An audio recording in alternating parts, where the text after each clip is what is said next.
You are listening to Viewpoints from PlaceCloud.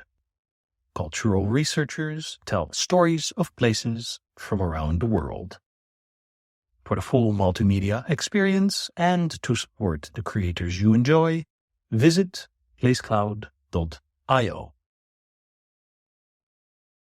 On the 12th of December 1933, the art historian Fritz Saxel was waiting in London for an urgent message from Hamburg. When the telegram finally came, it contained two welcome words: Hermia afloat. Hermia was a steamship. Together with its cousin Jessica, it was liberating a precious cargo from the increasingly hostile atmosphere of Nazi Germany. 6 librarians and 60,000 books were making their way to London.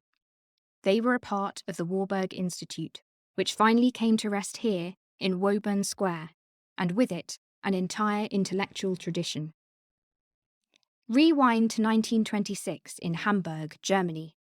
After decades of planning, the art historian and cultural theorist Aby Warburg has finally opened his extensive library as a research institute. Heir to a banking dynasty, as a young man he had rejected all his parents' plans and instead taken up the study of art history. He forfeited his inheritance in favour of his brother Max, on condition that Max buy him any book he wanted for the rest of his life. Later, Max observed that this had been tantamount to writing Aby a very large blank cheque. The Warburg Library was born. Warburg's studies were driven by his belief in the interconnectedness of all human endeavour, in particular the psychological and philosophical underpinnings of human expression through art, literature, and action. The books in his library were, and still are, arranged according to this idiosyncratic view of human activity. The first floor covers image, where books relate the trajectories of particular symbols and images in the European art and architectural traditions. On the second floor, word is concerned with the persistence of motifs in languages and literature. On the uppermost floors, we find books relating to the gradual transition from magical to religious to scientific thought in Western culture, here called orientation, and finally action, the survival of ancient patterns in social, psychological, and political customs. If this sounds a little difficult to navigate, in some ways that was the point. Warburg believed in a system based on the principle of good neighbourliness. The book you actually need is next to the one you think you want. Eccentric it may have been, but this approach was revolutionary for the study of art history. For Warburg, artworks were not merely pretty arrangements of paint and stone to be enjoyed aesthetically, but social documents tied inseparably to the psychological conditions of the cultures that produced them. Warburg died in 1929, but by that time his institute had gathered around it a loyal following of ambitious and brilliant scholars who were determined to make it a success. Over the next few years, however, a series of national and international disasters made its existence increasingly precarious. The Wall Street crash hit the Warburg banking dynasty hard, reducing income for new books to a trickle. But more disastrous still was the rise of the Nazi Party, which took power in 1933. As Warburg himself had been, many of the scholars associated with the institute were Jewish.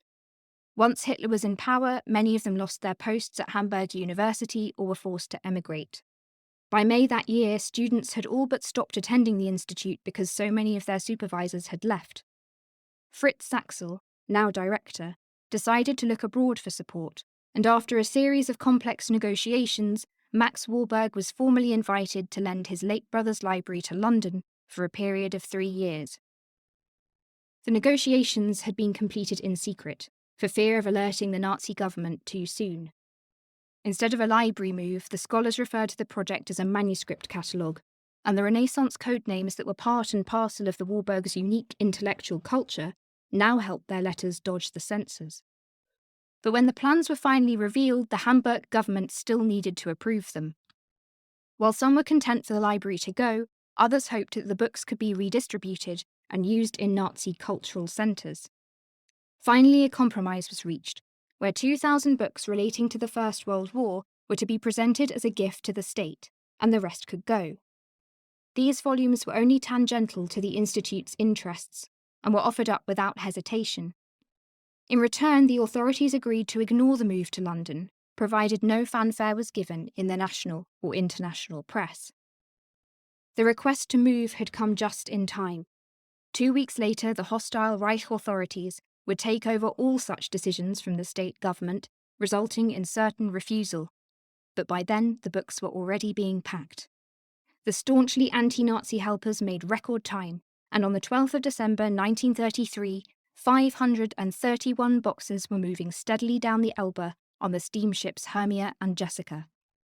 The books were accompanied by Gertrude Bing, the formidable, kind, terrifying, generous librarian to whom the Institute would owe a large part of its success in London.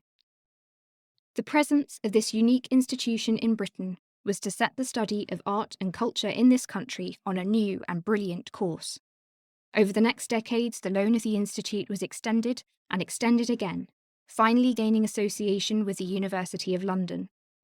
In 1957, it moved from Thames House on Millbank to its current home in Woburn Square, and by then, it was an integral part of the London intellectual scene. Many of the Warburg's first scholars and librarians were Jewish, but they saw their flight as one from intellectual, not religious persecution.